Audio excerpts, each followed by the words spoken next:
Kovai Telungupalayam 76வது ward பகுதியில் உள்ள அரசு உதவி பெறும் பள்ளியில் முதலமைச்சரின் காலை உணவு திட்டத்தின் விரிவாக்கம் துவக்கப்பட்டது.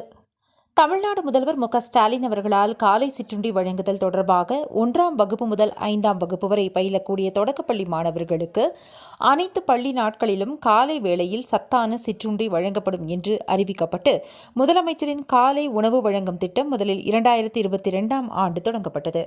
அதனைத் தொடர்ந்து இந்த திட்டம் தமிழ்நாட்டின் அரசு பள்ளிகளில் தொடங்கி பின்னர் அரசு உதவி பெறும் பள்ளிகள் மற்றும் நகர்ப்புற பகுதிகளிலும் விரிவாக்கம் செய்யப்பட்டுள்ளது. இதனை இன்று காலை தமிழக முதல்வர் மு.க.ஸ்டாலின் தொடங்கி வைத்தார். காலை உணவு திட்டத்தின் விரிவாக்கம் தமிழகம் முழுவதும் இன்று தொடங்கப்பட்ட நிலையில் கோவை தெலுங்குபாளையம் பகுதியில் உள்ள அரசு உதவி பெறும் பள்ளியான வைத்தீஸ்வரா வித்யாலயா பள்ளியில் 76வது வார்டு மாமன்ற உறுப்பினர் ராஜ்குமார் காலை உணவு திட்டத்தினை துவக்கி வைத்தார். இதில் சுமார் 150க்கும் மேற்பட்ட பள்ளி மாணவர்கள் பயனடைந்தனர். இந்நிகழ்வில் பள்ளி தலைமை ஆசிரியர் ரேணுகா தேவி, மின்னல் சிவா, விஜய், கணேஷ், சரவணன், சதீஷ், முகுந்தன், விமல், சிவகுமார், தர்மராஜ், ஸ்ரீராம், ஆறுமுகம், செல்வராஜ் ஆகியோர் கலந்து கொண்டனர்.